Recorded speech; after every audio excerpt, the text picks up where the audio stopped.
우리는 지난주일부터 고린도 후서 묵상을 시작했습니다.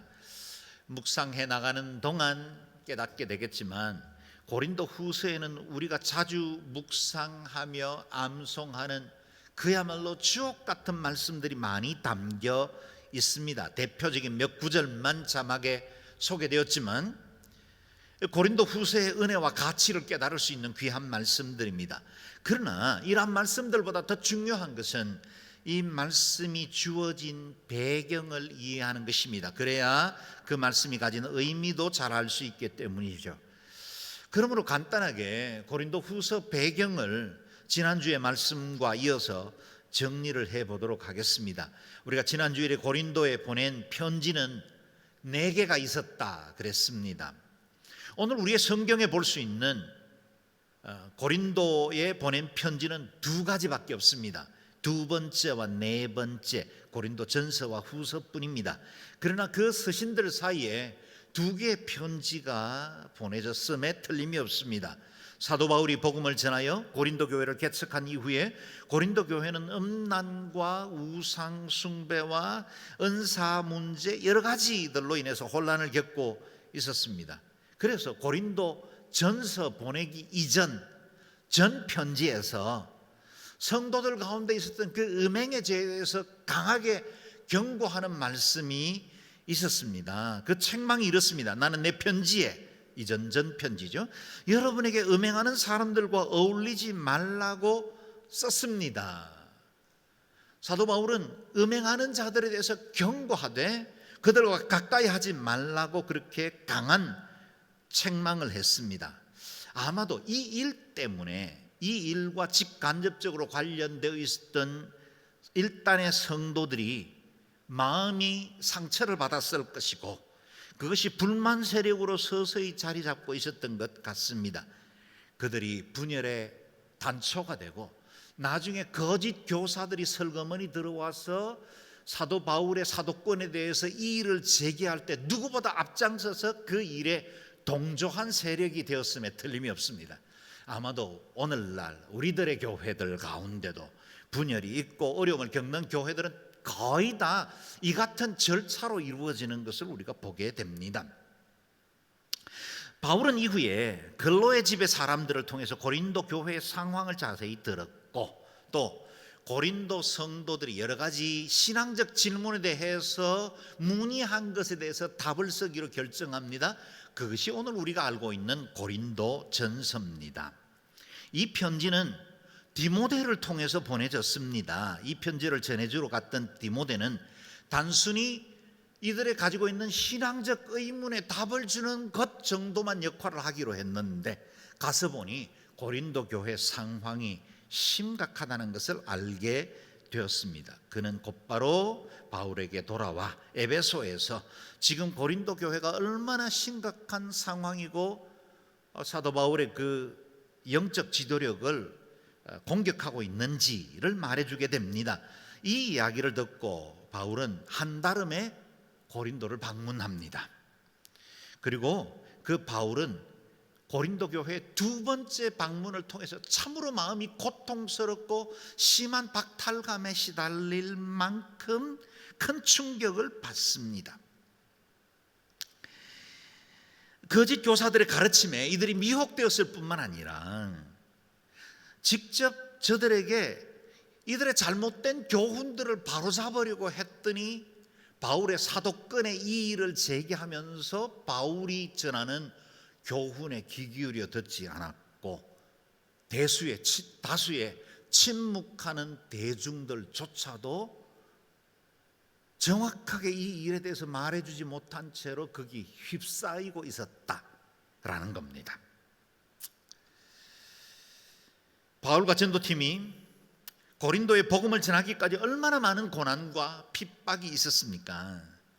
사도 바울은 복음을 전하다가 그 고난이 얼마나 극심했던지 우리가 지난주일 묵상한 것처럼 살 소망이 끊어질 지경이 되었습니다. 마음에 사형 선고를 내려야 할 만큼 큰 고통이 그가 복음 전파하는 곳곳마다 있었고 고린도도 결코 예외는 아니었을 겁니다.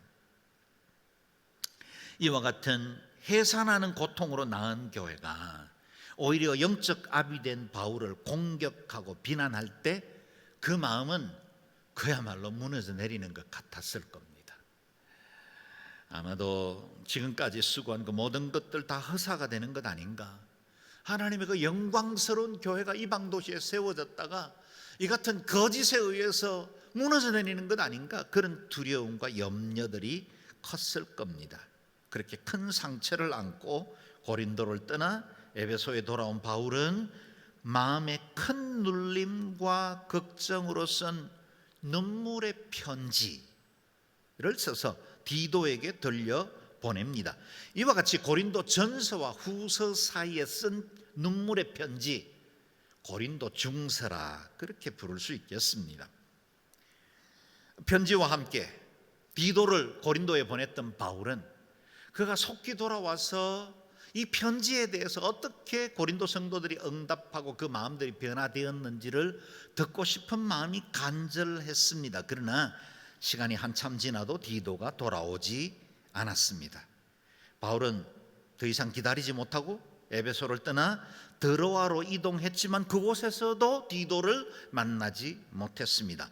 오늘 본문 우리가 읽었던 이 말씀에는 바울의 마음이 당시 어떠했을지를 짐작해 할 만한 말씀이 담겨 있습니다. 읽었던 말씀이죠. 12절 13절 말씀을 다시 읽어보겠습니다. 시작. 내가 그리스도의 복음을 위해 드로아에 갔을 때 주 안에서 내게 문이 열렸습니다. 그러나 나는 내 형제 디도를 만나지 못하므로 내 심령이 편치 않아 그들과 작별하고 마게도냐로 갔습니다. 바울의 마음이 근심과 염려에 휩싸여 있었기 때문에 전도 사역조차 집중하지 못했던 것 같습니다. 드로아의 문이 열렸습니다. 사도 바울은 이전에도 골로새 교회에, 에베소 교회에 나의 사역 가운데 전도할 문이 열려지게 해달라고 기도를 부탁하던 사람 아닙니까? 가는 곳곳마다 전도의 문이 열려서 하나님의 나라가 확장되는 것이 가장 큰 소망이었던 이 사도 바울이 그가 갇혔던 이 감옥 문보다 전도의 문만 열릴 수 있다면 내 모든 고난 다 감당하겠습니다. 그렇게 소망하던 바울 앞에 드로아에서는 복음의 문이 열렸습니다. 그럼에도 불구하고 바울은 그 편치 않는 마음 때문에 사역에 집중하지 못한 채 다시 드로아를 떠나게 되었습니다. 여기서 인간 바울의 고뇌를 엿볼 수 있습니다. 사랑하는 여러분, 바울이 누굽니까? 그야말로 수많은 병자들을 기도로 치유하고 죽었던 청년 유두고를 살려낸 사람입니다. 그의 앞치마를 가져다가 병자들의 몸에 덮기만 해도 병이 치유될 만큼 그야말로 신령과 능력이 충만한 사람이었죠. 삼청천의 비밀을 보았습니다. 하늘의 영광을 말로 표현할 수 없는 그 거룩함 가운데 있기도 했습니다. 사명을 위해서라면 생명까지 아끼지 않고 다름질해 나가던 사람이었습니다. 그런데 그가 이같이 어려운 상황들을 만나면서 마음에 눌려 복음 전하는 일에 집중하지 못했다라는 겁니다. 그도 역시 우리와 같은 성품을 가진 한 사람, 인간이었음에 부인할 수 없었던 겁니다. 누군가 엉뚱한 말로 모함하고 나에 대해서 비난하면 마음 상합니다. 목사도 똑같습니다. 장로님이나 1:1 양육자들도 똑같습니다. 수고하고 헌신해서 섬기던 사역 깎아내리고 비난하면 힘이 빠집니다. 가까운 사람이 오해하고 등을 돌리면 낙담해서 모든 것 다 포기하고 싶어집니다.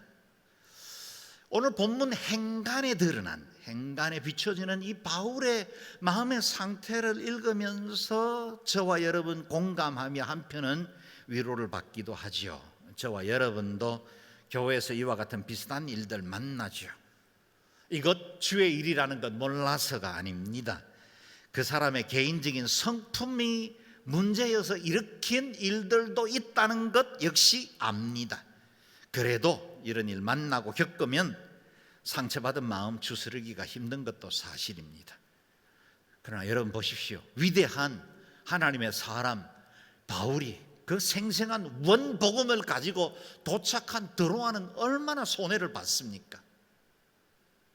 사랑하는 종이 상한 마음 때문에 드로아에는 복음의 문이 열렸지만 복음을 전하지 못하고 복음의 열매가 맺지 못합니다. 실제로 저와 여러분이 속한 이 교회들 가운데도 비본질적인 문제로 인해서 더 자주 힘을 잃고 넘어져서 하나님의 그 맡겨진 소중한 사명을 감당하지 못할 때가 너무 많죠.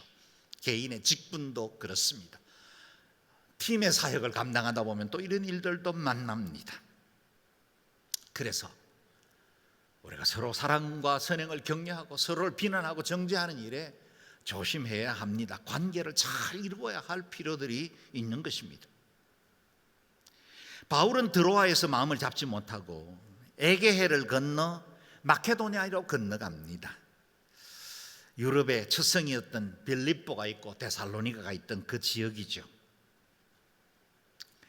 그런데 하나님은 거기서 바울을 위로하고 회복시키기 위한 놀라운 이벤트를 준비하고 계셨습니다. 그곳에서 디도를 만났습니다. 그리고 디도가 가져온 소식은 이전에 그가 가졌던 모든 아픔과 염려를 다 씻어버리기에 충분할 만한 좋은 소식이었습니다. 나중에 우리가 자세히 강의하겠지만 먼저 7장 6절 7절 말씀을 같이 읽어보겠습니다. 시작. 그러나 낙심한 사람들을 위로하시는 하나님께서 디도를 돌아오게 하심으로 우리를 위로해 주셨습니다. 그가 돌아온 것뿐만 아니라 그가 여러분에게서 받은 위로로 우리를 위로해 주었습니다. 여러분이 내게 대해 사모하는 것과 애통하는 것과 열심을 내는 것에 대해 그의 보고를 받고 나는 더욱 기뻤습니다. 아멘. 디도의 기환에 비록 시간은 걸렸지만 그는 좋은 소식을 가지고 왔습니다. 아마도 저는 디모데와 디도의 일을 해결하는 방식이 조금 달랐지 않았을까 싶습니다. 디도는 현상을 보고, 디모데는 현상을 보고 하는 사람이었고, 디도는 그 문제를 풀어내기까지 끝까지 그곳에서 한 사람 한 사람을 만났던 것 같습니다. 그건 제 짐작입니다. 성경에 기록되지 않은 겁니다. 디도의 기환이 시간이 걸린 이유가 있었던 것이죠. 고린도 성도들은 바울이 쓴 눈물의 편지를 받은 이후에 디도로부터 그동안 영적 아비였던 바울이 얼마나 큰 극심한 고통 가운데 있었고 그가 여전히 포기하지 않는 사랑으로 고린도 교회를 바라보고 있다는 사실을 일일이 만나서 설득했던 것 같습니다. 이 이야기를 듣고 그들은 자신의 잘못을 뉘우쳤고 그동안의 미숙한 행동을 참아왔던 아비 바울에 대해서 그리워하게 되었습니다. 이 소식을 들은 바울은 다시 용기를 얻어서 고린도 교회에 4번째 편지를 쓰게 되었습니다. 그것이 오늘 우리가 묵상하는 고린도 후서입니다. 한편 바울이 디도를 보내기 이전에 그는 3번째 고린도 교회를 방문할 계획을 세우고 있었습니다. 그래서 구체적인 일정까지 보냈지만 결국 바울의 계획은 무산되었고 바울 스스로 계획을 바꾸고 고린도 방문의 계획을 미루게 되었습니다. 사도 바울이 오겠다고 계획을 했지만 오지 않는 것을 보고 바울을 반대하던 파들은 더욱더 극렬하게 바울을 비난한 말들에 열을 올렸습니다. 바울은 고린도 후서 서두에 자신이 고린도 방문 계획을 바꾼 것에 대해서 해명의 글을 썼습니다. 그 결정은 결코 경솔히 행한 것이 아니라 방문 계획을 바꾼 것은 고린도 성도들을 내가 너무나 아끼기 때문이다 라고 말한 것입니다. 그래서 오늘 우리가 본문 강해로 삼진 않았지만 본문 앞에 있는 말씀들을 읽어보면 이해가 됩니다. 23절 24절 1장입니다. 읽죠. 시작. 내가 내 목숨을 걸고 하나님을 증인으로 모시고 말하는데 내가 더 이상 고린도로 가지 않은 것은 여러분을 아끼기 때문입니다. 우리는 여러분의 믿음을 주관하려는 것이 아니라 다만 여러분의 기쁨을 돕는 사람이 되려는 것입니다. 여러분이 이미 믿음 위에 굳게 서 있기 때문입니다. 아멘. 당시 고린도 교회의 일부 성도들은 아직도 바울의 사도권을 인정하고 있지 않은 상태였습니다. 들을 마음의 준비가 돼 있지 않은 상태인데 책망도 칭찬도 무슨 도움이 됐겠습니까?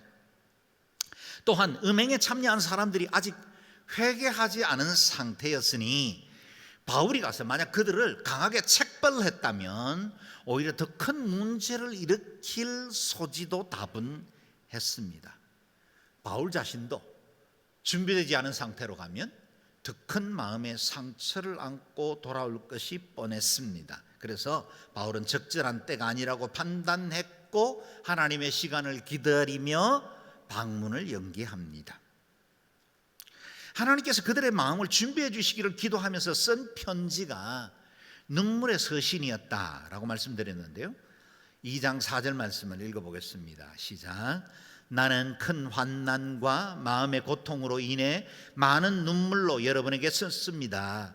이는 여러분을 근심하게 하려 한 것이 아니라 여러분에 대해 넘치는 사랑이 내게 있음을 알게 하려는 것입니다. 아멘. 바울은 아직 미숙한 고린도 성도들을 기다려 주었을 뿐만 아니라 그들의 마음이 다치지 않게 하기 위해서 최선을 다하고 있었고 가장 적절한 때를 기다리며 동시에 그들을 향한 사랑은 변함이 없다는 것과 넘치는 사랑이라는 사실을 전했습니다. 마치 부모가 자녀를 대하듯이 바울은 고린도 성도들을 대하고 있는 것입니다. 우리도 말썽 좀 피우고 가끔씩 사고 친다고 해서 우리 자녀들 쉽게 포기하지 않죠. 반항기에 있는 아이들 가끔씩 부모 가슴에 멍이 들 만큼 아주 매몰찬 말들 내뱉기도 하죠. 서운합니다. 속상합니다. 그래, 너 내 자식 아니야. 이렇게 말하고 싶을 때도 있습니다. 그러나 우리는 기다려주죠. 아이가 성장하고 있기 때문입니다. 변화될 것이라고 기대하고 소망하기 때문이죠. 다시 받아줍니다. 회복합니다. 바울이 고린도에 대해서 대하는 그의 마음은 제자가 아니라 자녀였던 겁니다. 바울이 고린도 전서에 썼던 것과 같습니다. 15절 말씀인데요. 고린도 전서. 그리스도 안에서 여러분에게 1만 명의 선생이 있더라도 정작 아버지는 많지 않습니다. 나는 그리스도 예수 안에서 복음으로 여러분을 낳았습니다. 복음으로 여러분을 낳았습니다. 바울은 그야말로 예수님의 복음 그 생명으로 고린도 교회를 낳았습니다. 그는 해산의 수고를 감당하던 산파였습니다. 아비가 된 거죠. 어미가 된 것입니다. 그래서 그들이 성장하고 변화될 때까지 기다리고 포기하지 않은 것입니다. 그래서 우리가 지난주일 묵상한 것처럼 여러분에 대한 우리의 소망은 굳건합니다. 그렇게 담대히 말할 수 있었던 겁니다.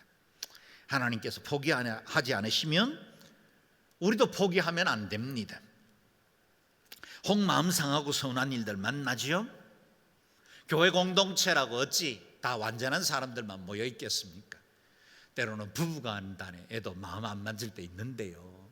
때로는 부모 자식 간에도 의가 상할 때가 없지 않는데요.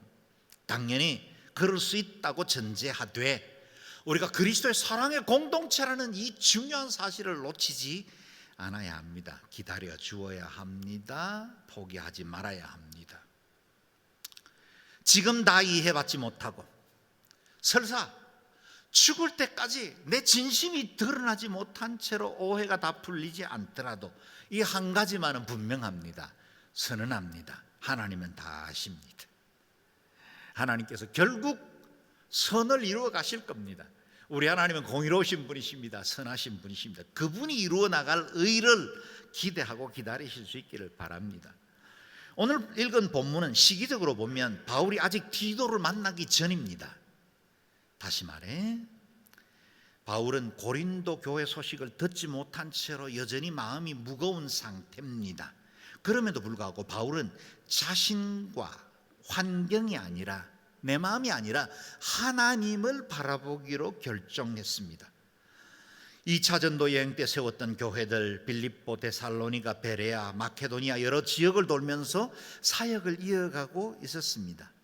그 교회들도 고린도 교회들처럼 다시 사도 바울의 마음에 아픔을 줄 수도 있죠. 배반할 수 있습니다. 그럼에도 불구하고 바울은 하나님의 교회 돌보는 일을 결코 멈추지 않았습니다.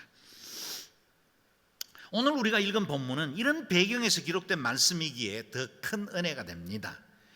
다시 말해 드로아에서 마게도니아로 가는 그 지역, 그 지점 사이에 2장에서부터 7장이 있었던 겁니다. 그래서 우리가 며칠간 묵상하게 될 이 말씀들은 바울의 마음이 여전히 눌린 상태지만 그의 은혜는 늘 하나님을 바라보고 있었다는 사실을 알게 됩니다.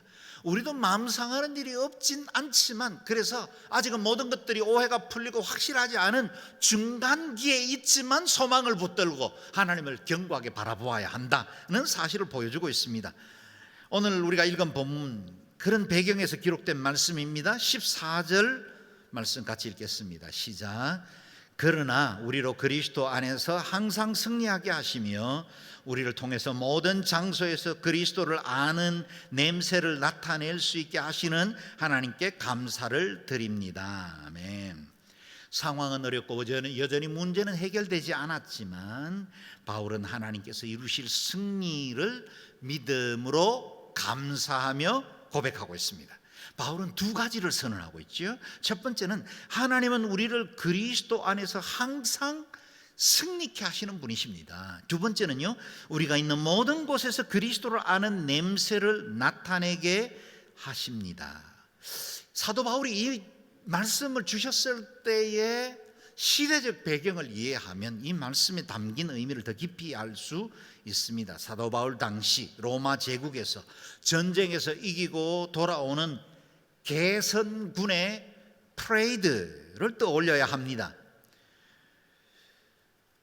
로마의 황제나 장군들이 전쟁터에서 승리하고 돌아올 때 펼친 이 장엄한 프레이드, 그것 아마도 고증된 여러 영화를 통해서 여러분 보신 적이 있을 겁니다. 온 도시의 사람들이 나와 열광적으로 환호하는 가운데 개선 행렬이 성으로 들어옵니다. 개선 행렬 맨 앞에는 원로원의 지도자들이 앞서 걷고 이어서 나팔과 북을 연주하는 취주 악대가 따릅니다. 그 이후에 개선 장군이 사두 마차를 타고 그야말로 당당하게 입장하죠.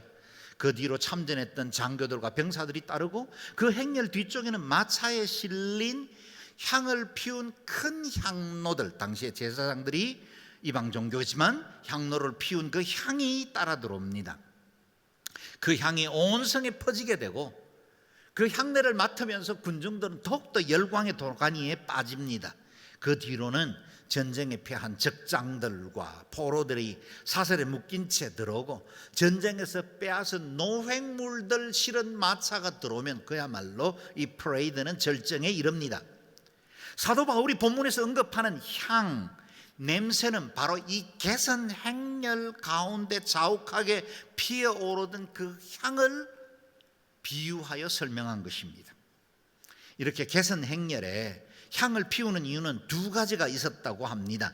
하나는 전쟁에 죽은 수많은 영혼들, 적이든 아군이든 그 영혼들을 위로하는 것이었고, 또 하나는 자신들을 전쟁에서 승리하도록 도운 신에게 바치는 향기가 되었다라는 겁니다. 이 행렬은 로마의 주신이었던 주피터, 그리스에는 제우스죠. 그 신의 신전까지 이어지면서 행렬이 진행되었습니다. 또 다른 실제적인 이유도 있었다 합니다. 전쟁에서 찌든 피비린내들 덮기 위한 목적도 있었다 합니다. 그러므로 향로에서 피어나는 향은 승리한 군대에게는, 그리고 그 시민들에게는 그야말로 축제와 기쁨의 향내가 될 것이고, 그 향에 뒤로 끌려가는 모든 적장들과 적군들, 포로들에게는 그야말로 저주와 심판의 향내, 두려움의 냄새가 된 것입니다. 사도 바울은 믿음으로 승리하게 될 자기 자신뿐만 아니라 모든 승리하게 될 그리스도인들을 이 왕 대신 예수 그리스도의 개선 행렬로 초대합니다. 환호하는 시민의 자리, 구경꾼의 자리에 있는 것이 아니라 우리를 그 개선 행렬의 대열 가운데로 초대하고 있는 것입니다. 예수 그리스도의 군사된 우리도 항상 승리하게 될 것입니다. 개선 행렬의 향으로 뒤덮은 향로처럼 우리도 예수 그리스도를 아는 냄새를 드러내게 될 것이다 라는 겁니다. 15절 16절 말씀을 같이 읽어보겠습니다. 시작. 우리는 구원받은 사람들에게나 멸망하는 사람들에게나 하나님 앞에서 그리스도의 향기입니다. 그러나 어떤 사람들에게는 죽음에 이르게 하는 죽음의 냄새이나 어떤 사람들에게는 생명에 이르게 하는 생명의 냄새입니다. 누가 이런 일을 감당할 수 있겠습니까? 아멘. 저와 여러분을 부르기를 하나님 앞에서 그리스도의 향기라 그랬습니다. 그런데 이 향기는 단순히 우리의 후각을 자극하는 방향제가 아니라 합니다. 이 향은 양면성을 갖습니다.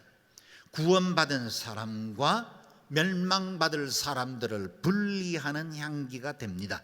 마치 개선 행렬의 향이 전쟁에서 승리한 군대에게 더 큰 기쁨과 감격 축제를 이루는 향기가 되지만 패전한 포로들에게는 사망과 저주의 상징이 되는 것과 같습니다.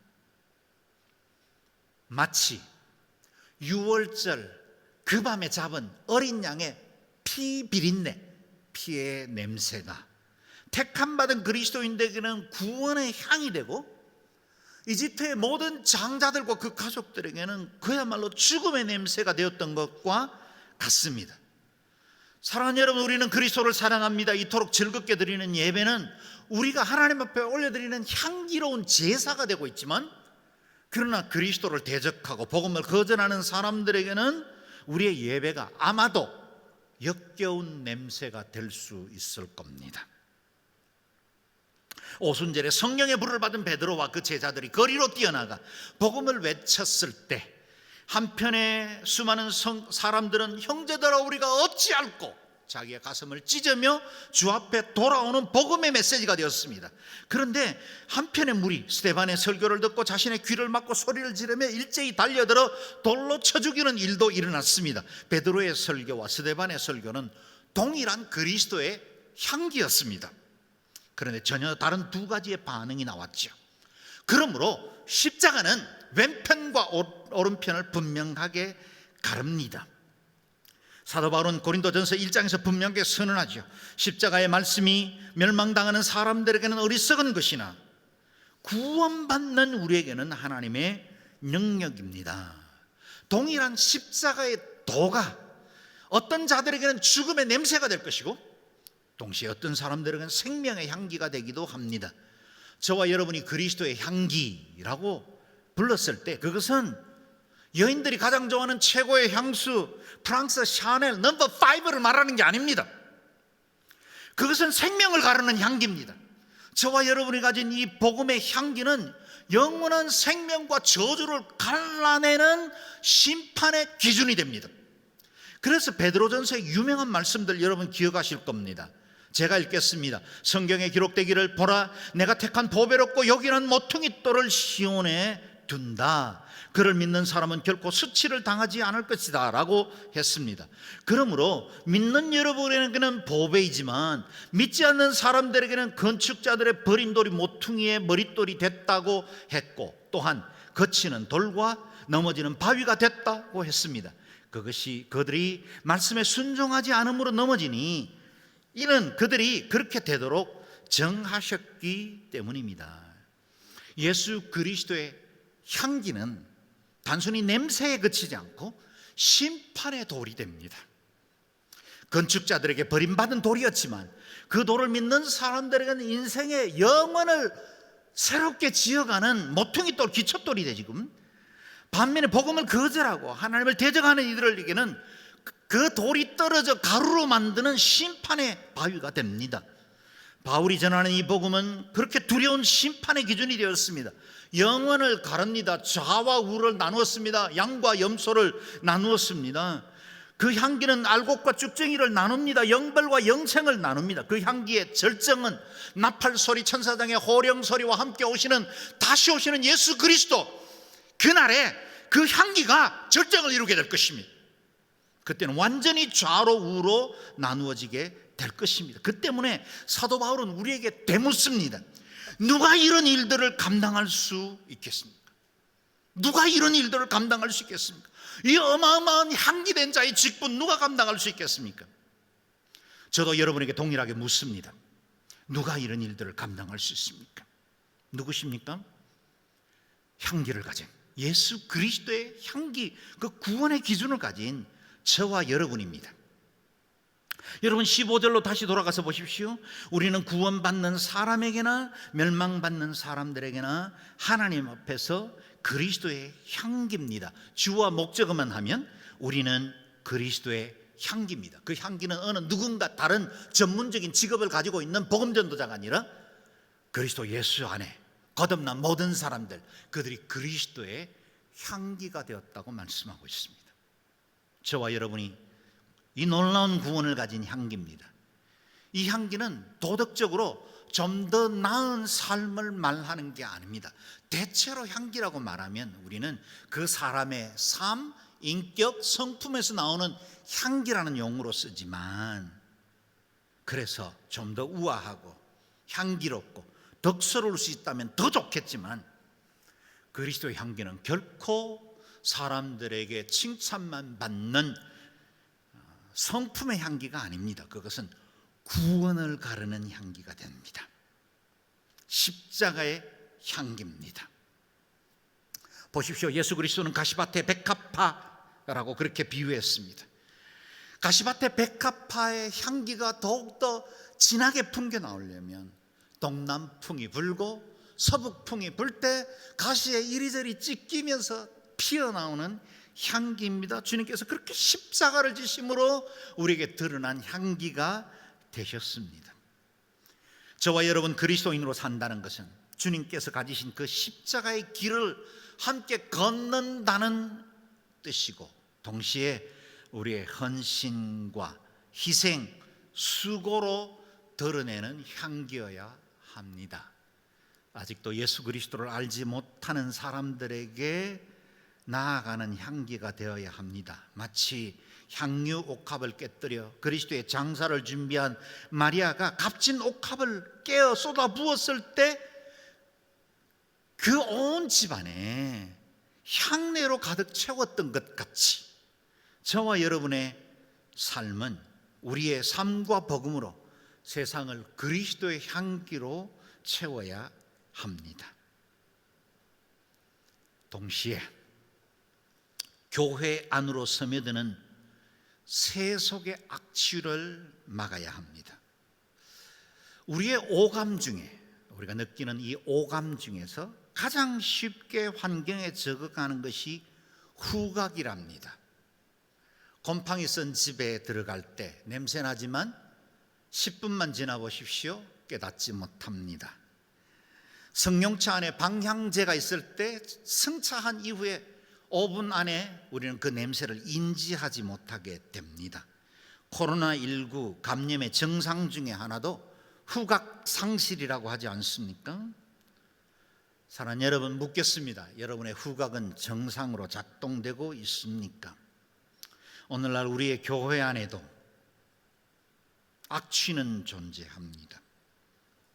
부끄럽게도 우리 목회자들 안에도 악취가 존재합니다. 영적 지도자라 말하는 사람들에게도 몸에 배인 세상의 악취가 우리가 예배드리러 들어오는 그 현장까지 따라와서 우리의 마음을 미혹할 때가 많습니다. 그러므로 냄새를 덮기 위해 뿌리는 향수 정도가 아니라, 사랑하는 여러분, 이 모든 세속적인 악취를 씻어내고 그리스도의 향기로 변화될 수 있는 생명의 인센스, 마치 하나님 앞에 드리는 번제와 화목제에서 올려지는 그 향기로운 제사가 하나님 앞에 드려짐 같이 우리의 삶의 향기가 그리스도께 올려드려질 만한 향기가 되어야 합니다. 마지막 17절을 한번 보십시오. 우리는 많은 사람들처럼 하나님의 말씀을 혼탁하게 하지 않고, 저와 여러분이 그래야 합니다. 그 다음 몇 가지 말들을 잘 주목해 보십시오. 오직 진실한 마음으로 하나님께서 보내신 사람답게 그리스도 예수 안에서 하나님 앞에서 말하고 있습니다. 그리스도의 향내를 가진 사도 바울이 고린도 교회를 향한 고백이고, 동시에 저와 여러분이 드리는 세상을 향한 고백이어야 합니다. 저와 여러분은 하나님 앞에서 예수 그리스도의 향기입니다.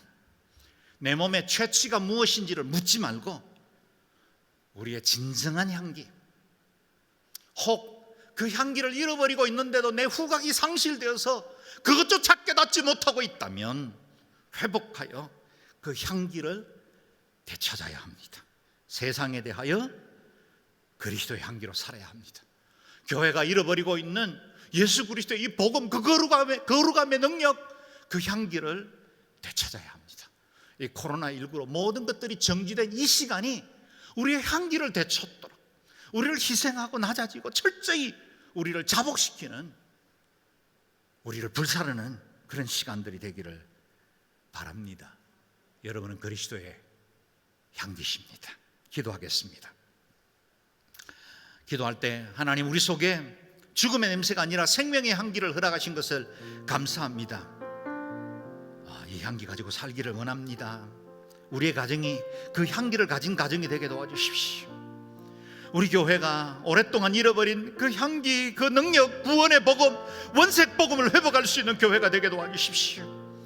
하나님, 이 땅에 참으로 고통당하는 사람들, 죽음의 냄새 가운데 있는 많은 사람들에게 그리스도의 생명의 향기를 드러내는 저희들 되게 도와주옵소서. 함께 통성으로 기도하겠습니다.